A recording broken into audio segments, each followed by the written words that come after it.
Pessoal, seja bem-vindo a mais uma aula. A aula de hoje eu vou falar especificamente sobre ansiedade e de onde é que vem tanta ansiedade atualmente. Vamos primeiro falar sobre ela, né? Sobre a ansiedade. A ansiedade, ela faz parte do nosso sistema de ameaça e o sistema de ameaça ele serve para nos proteger, para nos preservar de danos. E aí, o que eu acho assim, um tanto quanto recorrente, inclusive na clínica, por exemplo, é que algumas pessoas simplesmente não querem sentir ansiedade. Sentir ansiedade, né? Você se sentir ameaçado, não é algo agradável. Mas aí eu vou pensar que você imagine o seguinte: vamos imaginar o que é que aconteceria se você não tivesse habilidade para notar o perigo, que é o que a ansiedade faz. Você se sentiria seguro, por exemplo, para atravessar uma rua?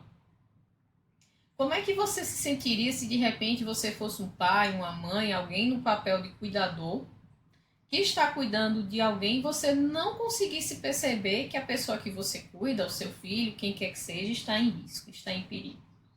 Pois é, a ansiedade ela tem esse papel.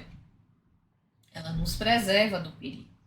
Só que, gente, eu quero chamar a atenção para algumas coisas que acontecem atualmente.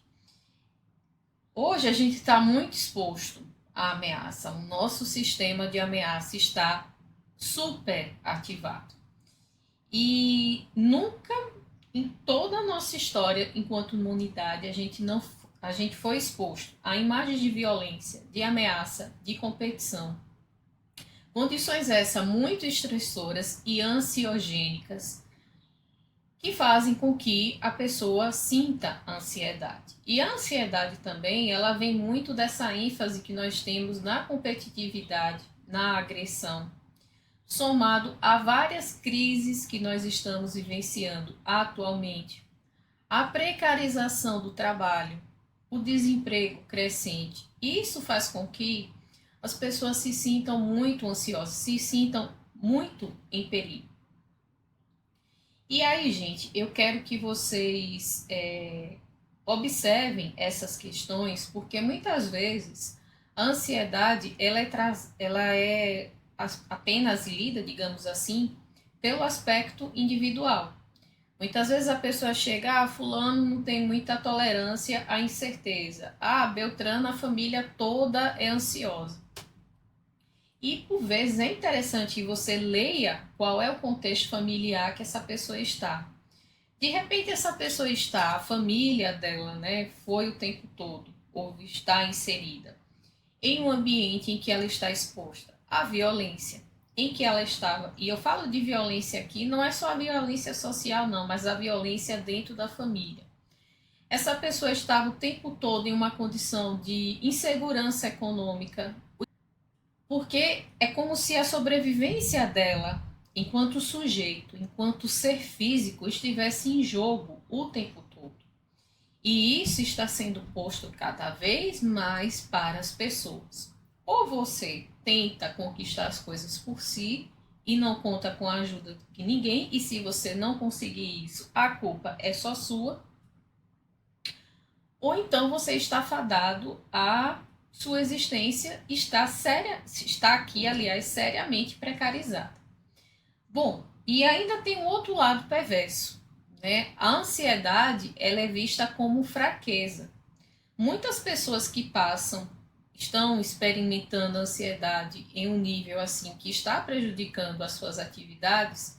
E aí aqui eu falo do transtorno de pânico, de outros transtornos ansiosos. Isso muitas vezes ainda é visto como fraqueza e como outras coisas, que faz com que a pessoa se autocensure, que a pessoa tenha vergonha, que ela por vezes não tenha nem confiança em compartilhar essa questão com uma outra pessoa e ela acaba se isolando, tá? Bom, tem a crença também, né, como eu trouxe aqui, da meritocracia, que eu já falei em outro momento, né, que esse sucesso, né, que depende do esforço, apenas do esforço e do empenho. E quando eu falo aqui esforço e empenho, gente, Não estou aqui querendo descaracterizar ou diminuir a importância. A grande questão que eu estou trazendo aqui é quando tudo depende exclusivamente só disso, do esforço e do empenho. Isso é muito cruel.